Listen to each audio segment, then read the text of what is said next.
For years, people who struggle with procrastination have been told to pull themselves together and make better choices. They have been labelled as lazy and flaky, but we are discovering that procrastination has nothing to do with laziness and everything to do with mood regulation.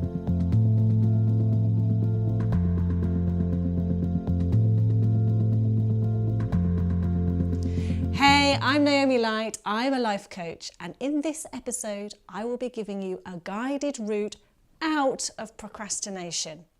I'll be helping you learn how to spot the causes of procrastination and why you need to put off those tasks, and you can follow my 4-step plan to get back on the right track.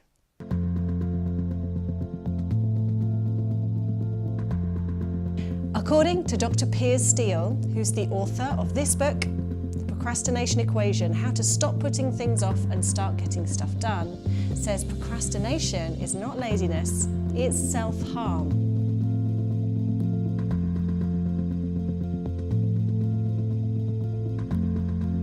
And it's what makes procrastination feel so rubbish. It's not just that we are putting off doing a task that we know is important.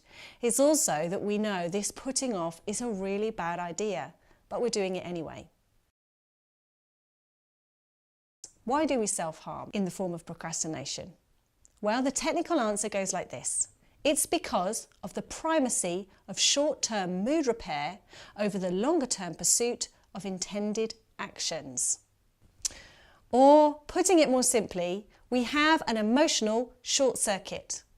Our mind chooses the causes of emotional irritability or low mood over the thing that we really want to get done, and so we procrastinate.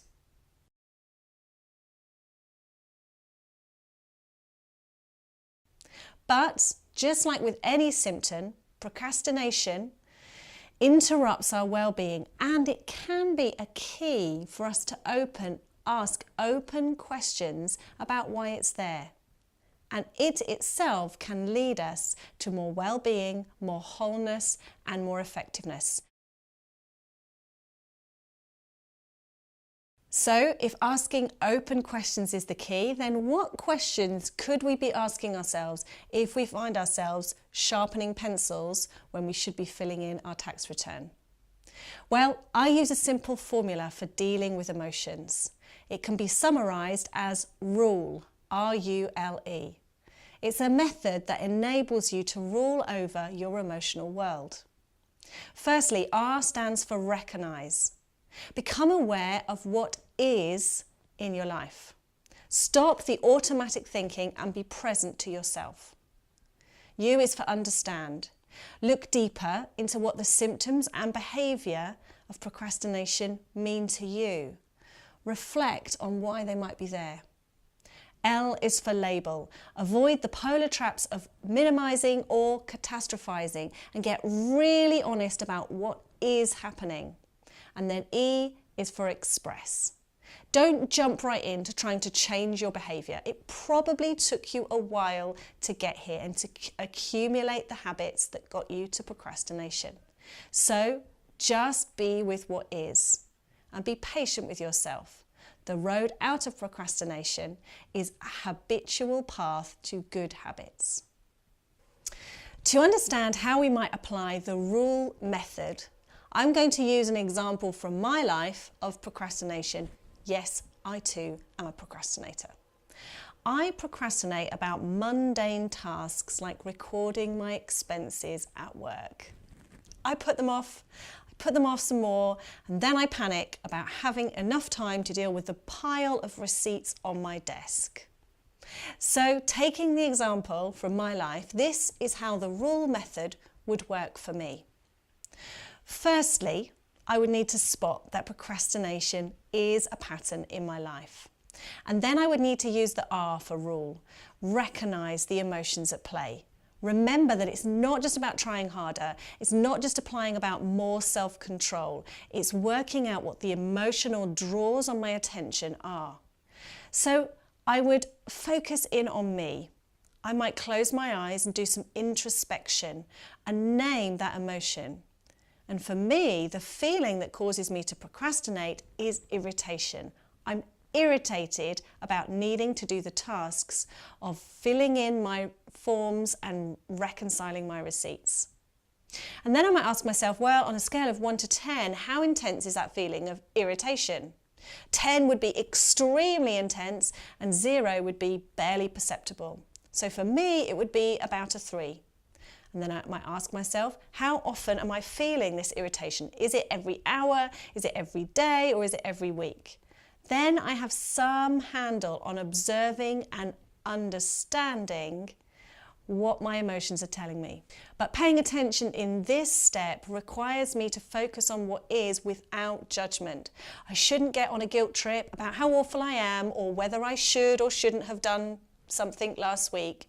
I must just be with what is with compassionate awareness. It can be tempting to want to skip ahead to sorting out our behaviour and making changes, but we risk putting a sticking plaster over a problem if we don't drill down using this rule method to get to the causes of our emotions. So next, I reflect on the emotions, coming to understand how they got there. Open questions like, how long have I been feeling this?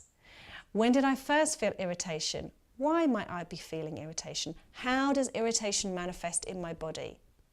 Closing my eyes again, and maybe using my imagination to imagine myself in my irritated, procrastinating state, or using my memory to connect with the last time I felt like that. And for me, the feeling of irritation comes from being a bit boxed in by the list of to-dos. And as I understand that, I remember that I'm a creative type of person who loves to have autonomy and be able to do things when I want and how I want. And so the feeling of irritation may be coming from a lack of autonomy in my work or a feeling that I just don't have enough creative expression. The more I lean into these feelings, the more information I will have feeding back from my senses and my ability to understand what's going on inside. The more informed I am, the better decisions I will make about how to get better at prioritizing tasks in the future. And then L, this is where we apply the label. Now I want you to avoid here the two polar pitfalls of minimizing or catastrophizing. Minimizing is where you decrease the importance or the significance of the experiences you've been having. You'd use round words like maybe or possibly or sometimes, instead of really nailing the specifics of what you are feeling. Remember, your feelings matter because you matter.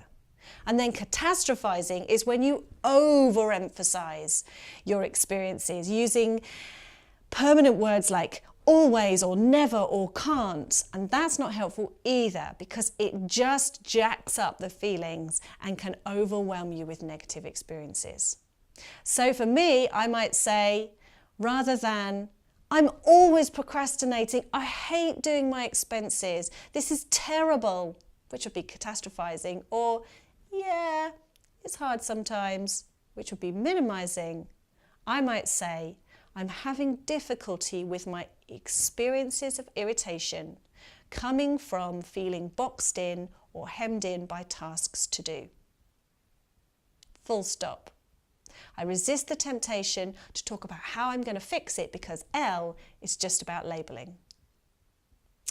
And then lastly, I find expression for what I'm experiencing. I've done a whole video about verbal affirmation, which is my top tip for a shortcut to effective self-expression. It's even better than journaling. And the video is called Why You Should Talk to Yourself Out Loud, The Science of Verbal Affirmation. I suggest you look at that for lots more information on why I think expressing out loud to yourself is the best way to concrete your learning from the other steps in this part. So in my example, my verbal affirmation would go something like this. I've been procrastinating about my expenses because I feel boxed in. I need autonomy and creative expression, and I find repetitive tasks difficult. Knowing this, I can work at supporting myself more effectively. So that is the process of ruling your emotions using procrastination as a starting point.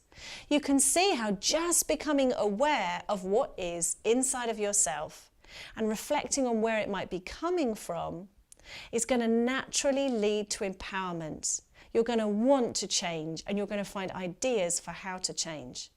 But remember, procrastination is not laziness or lack of self-control, so do not berate yourself. Treat yourself with loving compassion and take time to become aware of your emotions. Use my rule method to recognize, understand, label and express what is going on with you. And then you'll be ready to make positive, informed action and to be more effective at whatever you do. Thanks for watching this episode. I hope you find it helpful.